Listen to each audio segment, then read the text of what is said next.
Uh, Raquel, would you like to answer my question?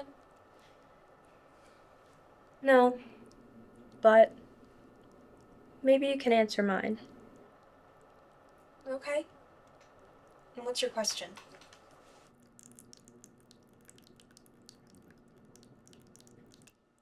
Have you ever tasted your own tears? Hello, everybody, and welcome back to the Poetry in Motion podcast. It is me, IsaiahMD, and I am here with Zoie Chambers, the writer, director of Real Isn't Real. All right, so how's everything going? Everything's been going good. I'm finishing up my first year of grad school and I'm continuing to write and pursue other projects too. So yeah, it's going good. What is that like first year of film school been like? Cause it was something for me. I'm like, do I want to go to film school? I don't know if I want to go to film school. I'm not sure. Cause otherwise I would have just studied film in college. So I'm like, I don't know. But I wonder, like, Right. what is that like? What has that been like so far for you? It has been quite a journey. I've learned so much that I didn't learn in undergrad. Undergrad was more media production, um, understanding just, kind of the industry as a whole and just more production-based work. I didn't do too many pre-production things. I took one screenwriting class and one play script writing class during undergrad, and that was it. So for me, part of going off to film school was to dive deeper into the development process of how it all gets started before um, you even get to set, before, you get the actors and casting, all that stuff. Like just the business part of it as well is a lot of what my program covers too. And yeah, it's been quite amazing. I it's definitely I will say this, it's definitely pushed me out of my comfort zone a lot. Mm-hmm. Um, because when you get to grad school, you're now part of a cohort, and it's not like an undergrad where, you're taking classes with, few people here, a few people there, and you just kind of have your group like within your major. Like, no, it gets more and more receded to just these group of people, and you're always collaborating, working with these group of people. You get to know a lot of different people and lots of opportunities for collaboration, and you have to put yourself out there, not only Right. like in front of professors, your peers. You're constantly having eyes on your work, getting feedback, mentorship, all that stuff. So it's been fun, it's been challenged, but it has brought me more growth and more insight into what I want to do with my life. So Right. yeah. Do you get that feeling like, because I know I had this feeling like going into my internship, like, oh my gosh, this imposter syndrome, like everyone is here for like the same thing. And it's not like I'm at the top of my class in my Yes, major and I'm like one of the few people that cares about this. Everyone cares right. about this. Oh my goodness. Yes, absolutely. I go to UNC School of Arts. And it's crazy because it's like there's gonna be people that you're gonna come across that makes you feel like, am I supposed to be here? Like, Right. am I sure I'm qualified to be here? Almost. And I love my cohort. Everybody there is just so unique and they bring their own piece of themselves to the table. But I had someone in my cohort who went to like Harvard or Yale or something Oh like yeah, that. that's yeah. Yeah. And then there's almost everybody in my cohort. I think like only me and one other person hasn't stepped foot out in LA. Mm-hmm. Almost every single person in my cohort has been in LA or worked with some big studio or production company, Right. or had some internship with like Columbia Pictures or something like that. And I'm like, dang, y'all been around the world, have y'all, and it does from time to time. I do get that, those imposter thoughts, like, am I like, did they mean to pick somebody else? Like, are Yeah. they sure they will pick me for this program? Did they confuse my application or something, Yeah. But, that's kind of part of the journey of it. And you kind of have to learn to shut up those thoughts, like silence those thoughts, like, yes, all these people around me or all my peers have done this, that, the other. But that doesn't make me less special. That doesn't make me less important. That doesn't make me less qualified. Everybody has their own path. Everybody has their own journey. Everybody has their own way to grow. And I have my own talents too. They pick me for a reason, Yeah. matter how long or how short my resume, how impressive my network is, or how small my network is. There's something special about what I bring, what I have to say, what I'm thinking, what type of stories I want to make that will be useful to my peers, the program, and everyone who will cross my path. Yeah, it's funny. I know you've been off socials for a little bit, but I was like on my notes the other day because I just did my short film and I'm submitting it and I'm like, sometimes I'm like, oh my gosh, is this trash? Like you get that feeling. It's like, oh my gosh, I thought it was so good up until I like finished it. And now I'm like, is this bad? And Mm. then I watched it a few more times. I'm like, I gotta stop thinking I'm not nice. I'm kind of nice at it. Like I can be better, but like, I'm kind of Oh nice. yeah. Yes, absolutely. A good friend of mine was like, sharing that with me as well. He was telling me like, you know, even if you put out a project that could not be as best, could use a lot of improvement, it's still helpful. It's still good to get yourself out there. It's still good to put yourself out there. So when you have people who are supporting you and people who are going to be part of your journey as well, helping you every step of the way, they can also see the growth. It helps to have other people see that growth for you as well, Yeah. from your college undergrad days of your short films for your undergraduate day to eventually, your big time movies and stuff Mm-hmm. that you'll make when you get better, get more funding, get more support or whatever. Um, it's good to see that. It's good to see that. And it's good to see people like kind of evolve. So, and I exactly what you say, I'm feeling that way right now about a script I'm working on. Me and a coworker are working on a script that we're hoping to submit for a few festivals. And I'm thinking to myself, like, I don't know. Are the judges like, is this really going to stick with the Yeah. judges? Or does this story just sound like a bunch of thousands of the scripts that they've read before in the past? Because you want to stand out. You want to Yeah. stand out. You want to get people's attention. You want your film or your script or whatever it is that you make to resonate and Mm-hmm. leave, kind of leave like a mental mark Yeah. on people. Right. But um, yeah, it's hard. It's hard. Um, but I think when it comes to that, it's very important to have good one or two people in your circle who will is always going to support you. They're going to give you honest feedback, but to just give you reassurance, like, hey, like you're not trash. It's okay. Right. Like it's Yeah. part Yeah. of the artist process. It's part of being an artist. You're not trash. Right. All right. So we see the poster behind you for Oh Real Isn't yes. Real. So I watched it and I remember like when you first were posting about it, like casting and stuff for it, and I was like, this poster is hard. I was like, this is like a I was looking at it, I'm like, why this is posters aren't like how they used to be, but this is one of them posters, right? Like it's a Thank cool looking you. poster. So like what was kind of the inspiration, behind the film, or like can you break it down, kind of give us a synopsis and then kind of go into like what was the inspiration behind the film? The inspiration behind the film. So this was all like all 100% honesty. This film kind of started off as like a rescue mission for myself. Um it's like it's so many branches of how it came about. One of it was a big part of it was a rescue mission because a film that I was working on before that, which was supposed to be my original senior like thesis project for undergrad, it fell through. It didn't work out, so I had to like be quick to Right. so I could, meet the requirements for the program I was in during undergrad. But another part of this film is based off of even shorter film that I made my junior or sophomore year. It's called This Isn't Real. Okay. And I can send you that. It's really short. Yeah, yeah.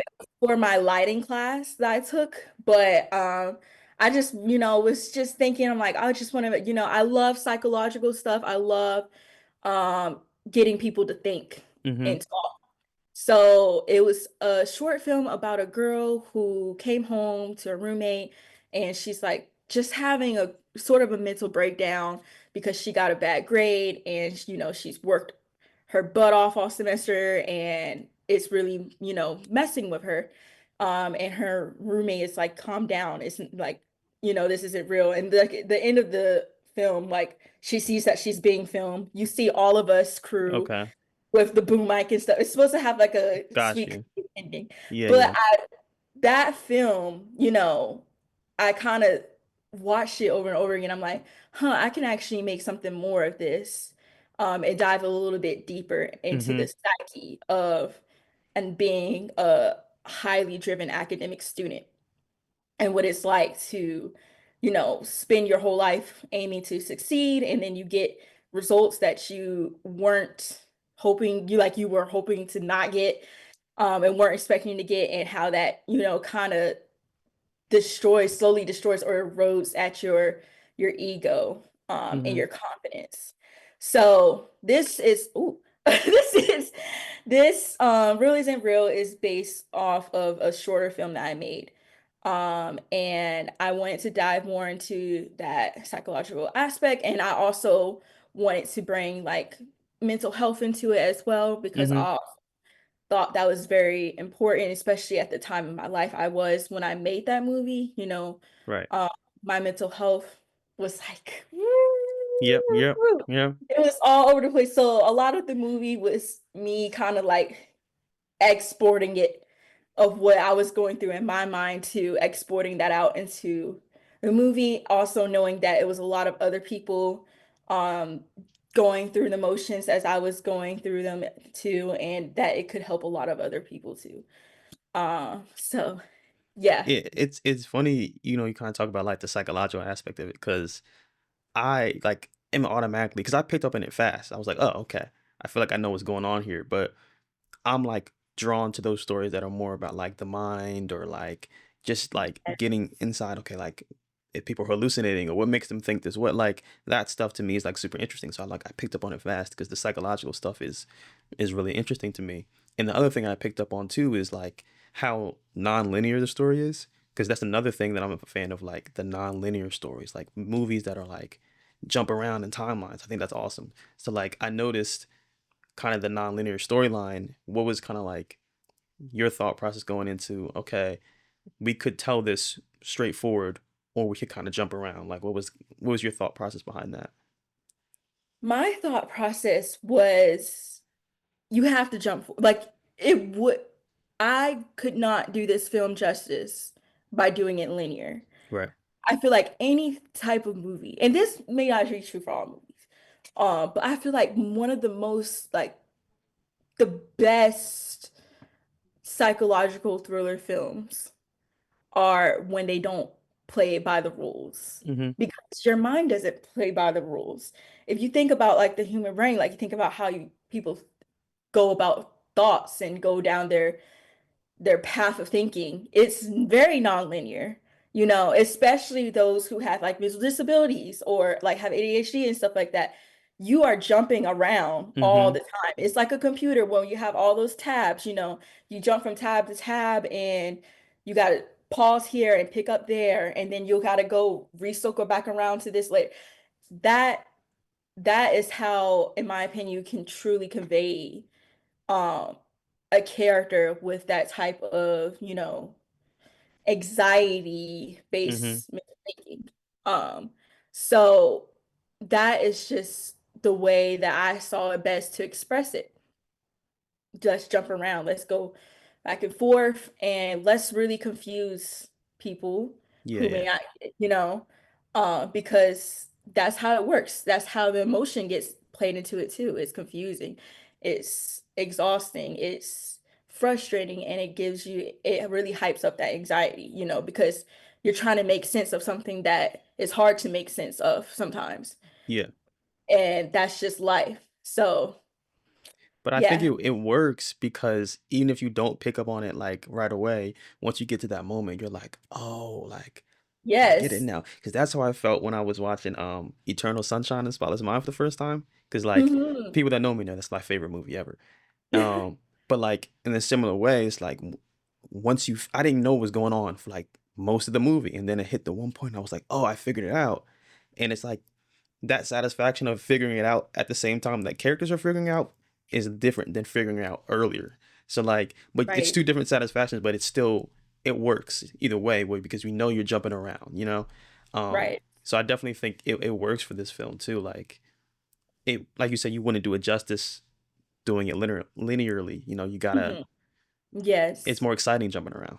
Yes. It's like what a lot of people say, I'm not gonna hold your hand. I'm Yeah. not gonna hold your hand. I'm not gonna make movies that hold your hand and explain to you along. That's where, that's more for like little entertainment Yeah. for Yeah. Yeah. the Yeah. little ones who need more understanding. Like I want to make stories that you kind of have to put the puzzles together Yeah. You yourself. gotta think. You gotta think a little bit. You have to think, Mm-hmm. and everybody's not going, and that's the beauty of it.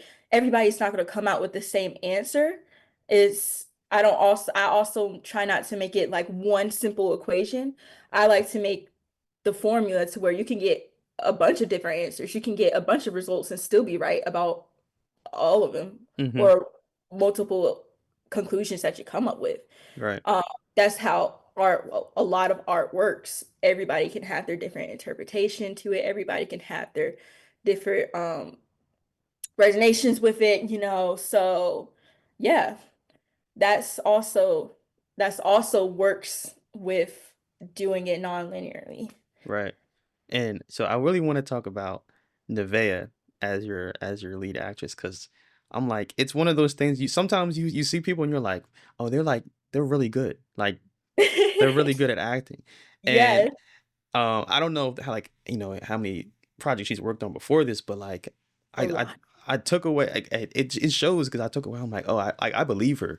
Like I believe that like she is like going through this experience right now. And I don't know if you've ever seen The Last Black Man in San Francisco, but Part of it. I never got to finish it. I see part of it though. it's like, I mean, my Yes. old professor at college, that was like the movie. We had to break down this scene from this movie, It's and so funny. it's Every so good. professor has their movie. Yeah. Every professor has their one movie. One of my creative producing professors, his movie is The Godfather. Right. Wow. Yeah, yeah, So shocker. surprising. Everybody's movie's Yeah, yeah, Godfather or yeah. some type of old school Italian mafia movie. But yeah, his is Godfather, and he like every single one of his lessons pulls from that. Mm-hmm. But in The But Last Black Man, like, one of the characters is a playwright, uh-huh. and the play he's writing is, loosely based off of, the people that he's around. And there's a scene where he goes up to these guys arguing, and he's like directing them as if they're in a play, like the way this shot is staged, it looks like a play. And he walks up to them, and he's like, I don't believe you, you know? And they're like, what are you talking about? But like my takeaway from that is like, okay, as an actor, like I gotta really believe that you're experiencing what you're experiencing. Otherwise, it takes me out of the movie. Yeah. And for Neve, I was like, what? Like, I'm like, oh yeah, yeah. I've been in that experience before. Like, I know exactly what you're feeling. So like, was it more working with her like natural, like kind of just let you do your thing, or was it more your direction saying, hey, like this is the feeling that I want you to kind of tap into, and for the duration of the film. I think it was a little bit of both. We did have rehearsals. We had a few rehearsals. Um, but and I gave her like my notes and stuff like that, and like I'm looking more for this expression or whatever. I did not have to work too much closely with her because, like you said, she is very talented. She is very talented, and I think I also remember her telling me that um she had a personal relationship with her character Hmm. based off her own experiences within her life, her personal life. So I think it was just one of those, the shoe just fits well for her, and Yeah. it did.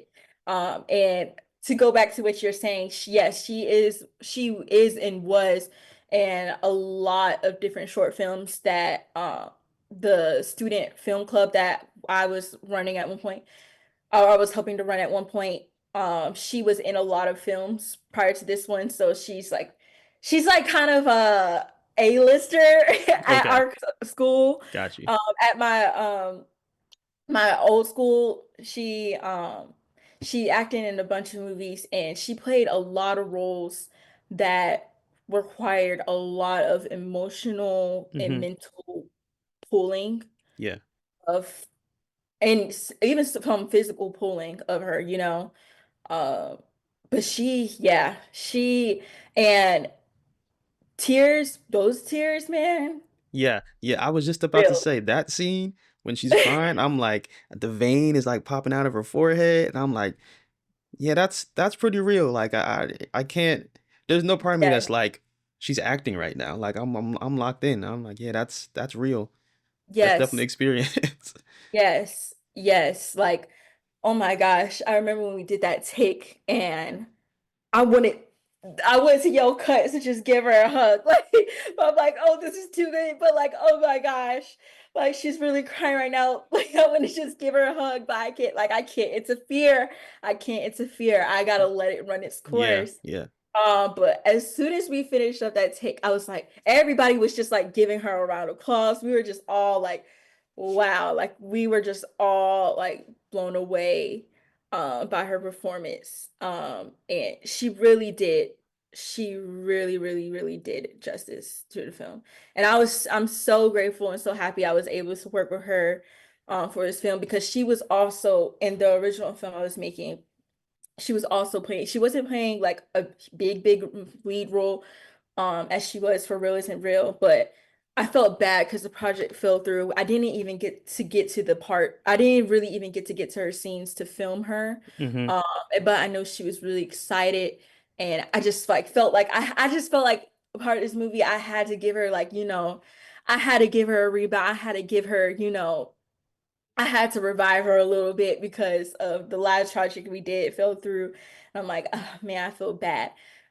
So she took it and she ran with it. And yeah, I hope she continues to pursue in acting. And I know if she does and she goes like full on with her acting career, she's gonna get really far. Yeah, for And sure. she's one of those actresses that I'm like, I'm definitely keeping in my pockets. Mm-hmm. Like my next project or whatever, I'm definitely hoping to get her into another, at least one or two more of my projects later down the road if she's willing to still work with me. So yeah, or she's willing or still able to work with me. So yeah.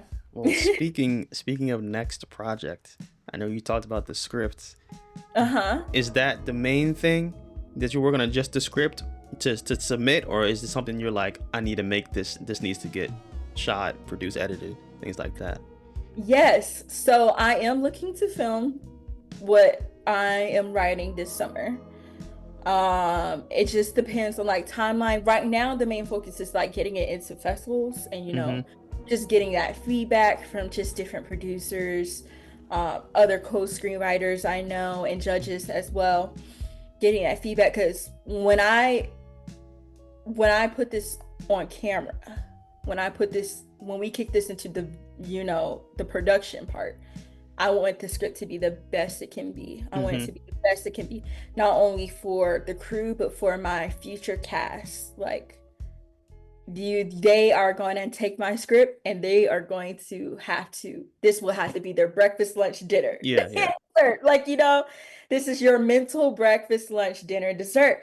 I'm not playing. Mm-hmm. Um, so yes, I am planning to put this into production uh this sometime this summer. And pretty much it's a feature film, so pretty much take all summer to film, if Right. not still a little bit into the fall, just depending on schedules, funding, availability, and all that stuff. But yes, outside of that, I am writing other scripts that's just script only, not production with any time right now. Now later on, Right. if when I get my production company started, Yeah. and get that off the ground. Yeah. Get the donors, you get the sponsors. Yep.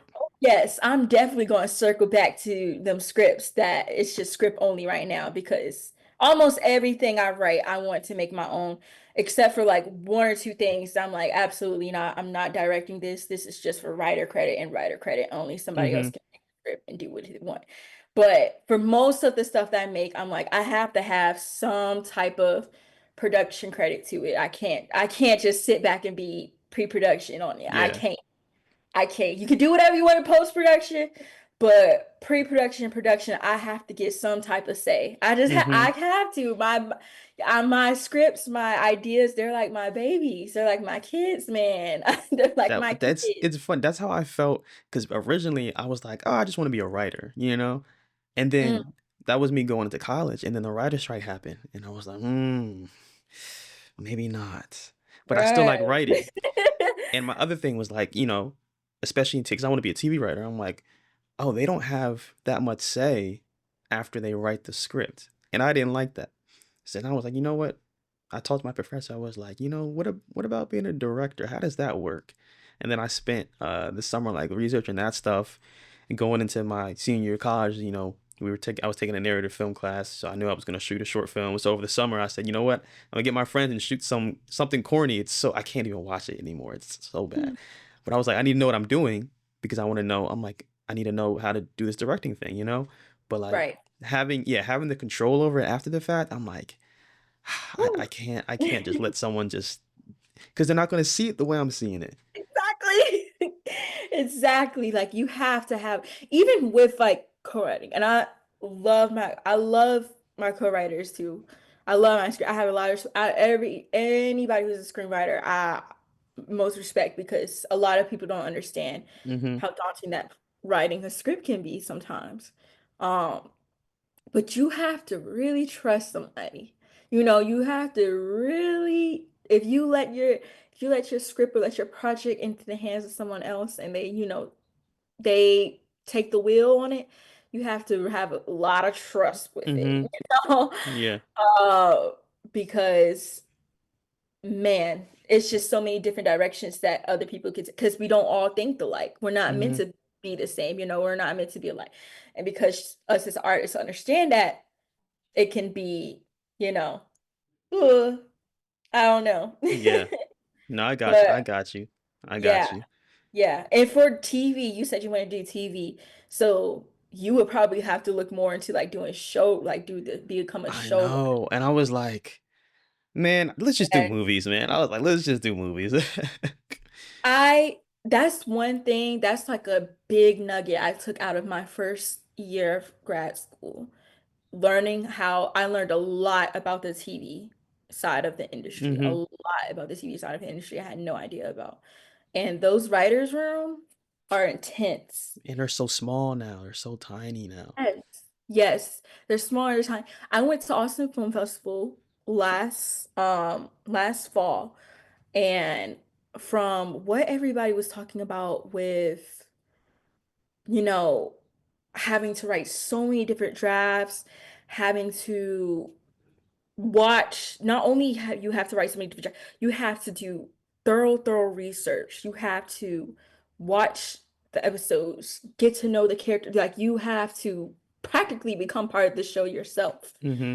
um, to meet the requirements that the show is need and that the showrunner is looking for. Yeah. Ideas get tossed in and out like seconds. You could be going in one track and thinking you're going this way, and the next thing you know, nope, we're doing this. Nope, we need to change this. It's very Yeah. like you have to be able to keep up, and you have to be a fast thinker and a fast worker too. The deadlines are crazy. Yeah. Yeah. Yeah, so TV, that's intense, Yeah. but do it. You can absolutely do it. I'm a nah. That was like me 3 years ago. I was like, I'm locked. I'm doing TV. I did the same thing as you. I took a playwriting class, and I have actually back here, right there. There we go. Right there. I have Okay. my script. I wrote a script. That was the first script I ever wrote. I wrote that like sophomore year of college, Wow, and nice. it won like third place in this like script writing contest. And I was like, oh, cool. Dope. I think it should have won second place because I still think mine is better than the guy that won second place, but whatever.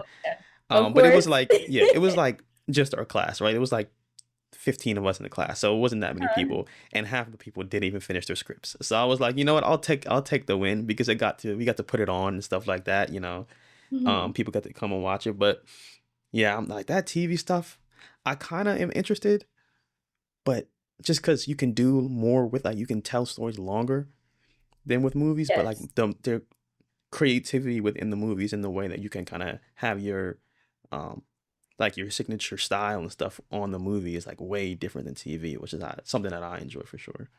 The main thing with TV is if you want to write for TV, you want to make shows, you have to have a concept or idea that can carry on for seasons. Yeah, yeah, yeah, It yeah. has to be character based. It has to be plot based too, of course, but it really has to be character driven. People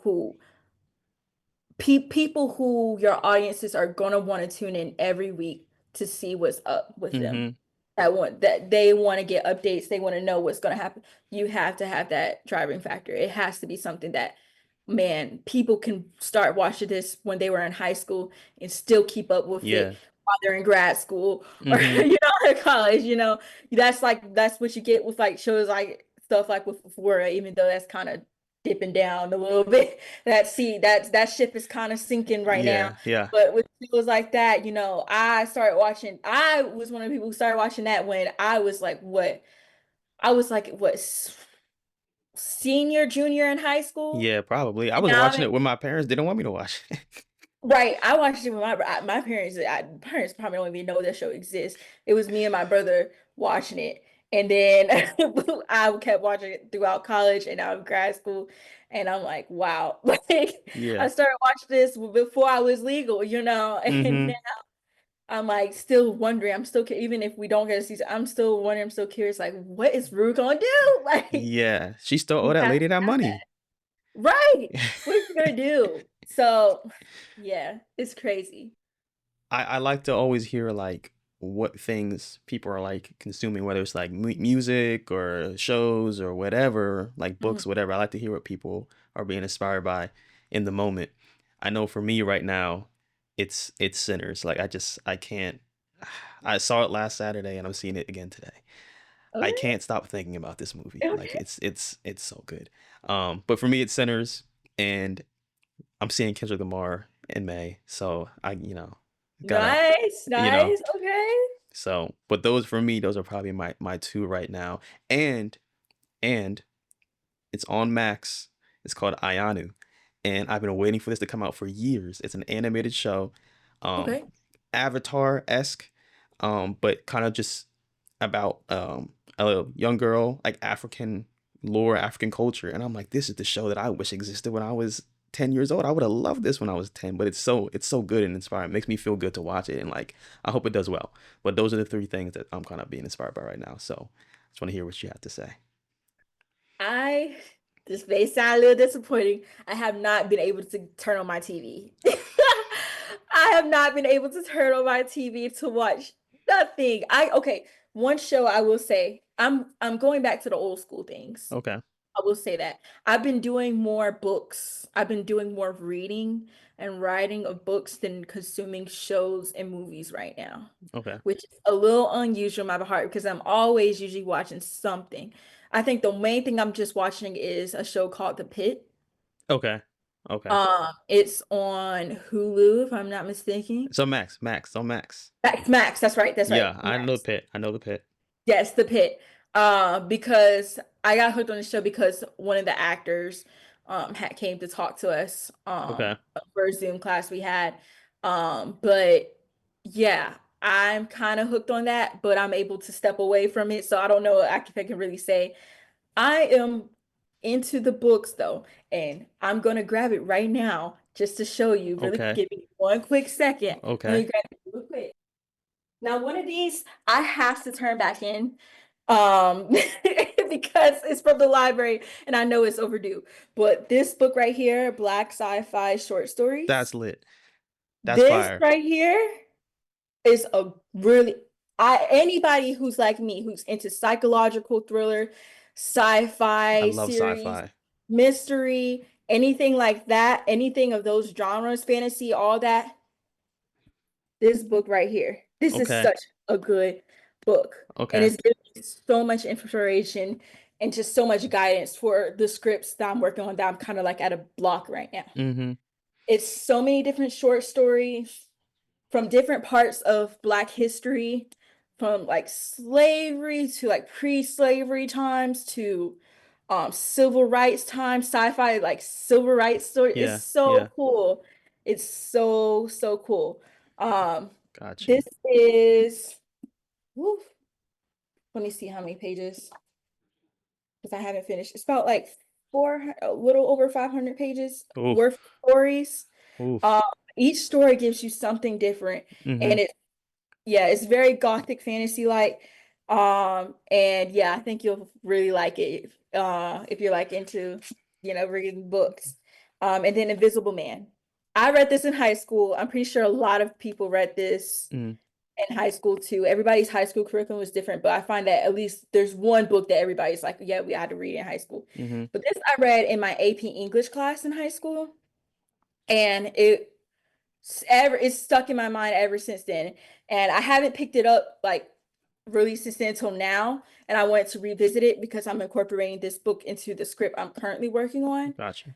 But this is also a really good, really, really good book about basically this man. It's also, in my opinion, it has some sci-fi undertones to it as Mm-hmm. well. I won't go too much into that because I know we're running Yeah. out of Yeah. time. But it's great because you see what it's like being a Black man, how it really felt to be a Black man in the Jim Crow era and the time how he's just trying to make it, he's trying to get to college, he's trying to make something of himself, every different opportunity, every goal he's trying to achieve, he keeps getting the runaround and there's some type of roadblock, and it really dives into the psyche of it as well, that a lot of people kind of just skedaddle over when it Yeah. comes Yeah. to Black men's mental health. Yeah. Um, so it's by Ralph Ellison. He's also a really good author. He has a bunch of other books that I like too, but these are my inspirations right now. Awesome. Well, all right. I think we're running out of time here, but I know Oh, you're off socials right now, but everyone yes, can go watch A Real Isn't Real. I'll link that for yes, everybody. You can go watch that. And absolutely. thank you for joining us here on the Poetry in Motion podcast. It's like I didn't name my own podcast. Like, what am I doing? It's like that. It'd be I like know. that sometimes. But thank you everybody for watching. I will see you next time on the Poetry in Motion podcast.